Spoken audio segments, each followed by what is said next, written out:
Hello, my name is Benjamin Hart. I'm an American attorney and the managing director of Integrity Legal here in Bangkok, Thailand. As the title of this video suggests, we're discussing international education here in Thailand. Specifically, I'm talking about this in the context of children of expats.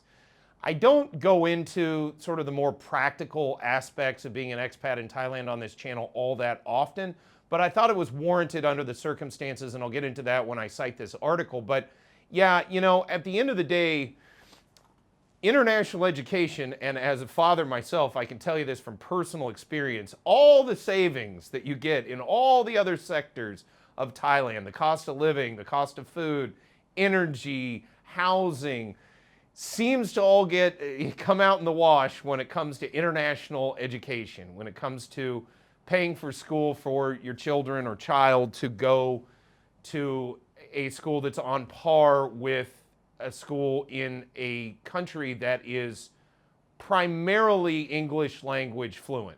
That's a big component of this. Because understand, frankly, there's really nothing wrong with many Thai schools. They're actually quite good, especially things like STEM and these things, especially when you get up into the higher levels. But they are primarily Thai-centric.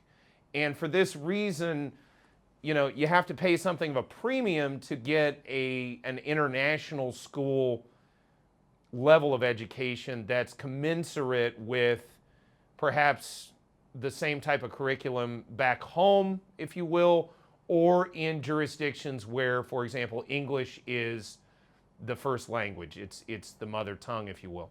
I also happen to know expats that send their children to schools, for example, Europeans, where like French and or German, may be another one of the languages taught. Chinese has gotten increasingly popular. I remember when Japanese was quite popular. But yeah, international education is a fundamental component of expat life, especially if you have a family. That said, I thought of making this video after reading a recent article in The Pattaya News. That's thepattianews.com.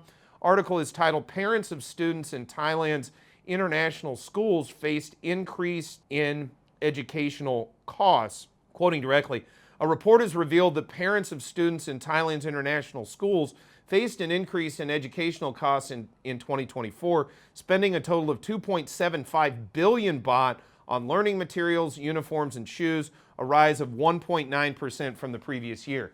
Something to also think about, an issue that comes up rather frequently, is can a foreign national obtain a visa associated with their child undertaking school here in Thailand, going to school here in Thailand, enrolling in school here in Thailand?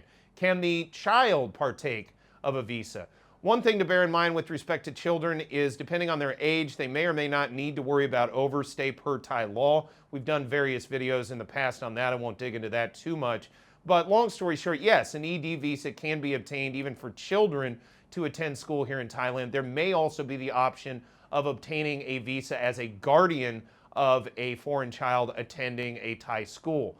Now that said, those visas can be a little bit complex, and as I've stated in many other videos, education visas themselves are a little bit tainted in the eyes of Thai immigration, especially if you're dealing with things like conversion and extension down the road.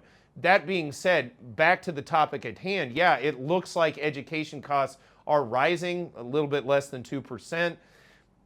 That's compounded on top of, again, this is probably the largest expense I really deal with in my personal life. Again, it's one of the reasons people like to retire here. The cost of living is great. It's a good place to retire. It's safe. All of those things also operate with respect to those who have family here in Thailand.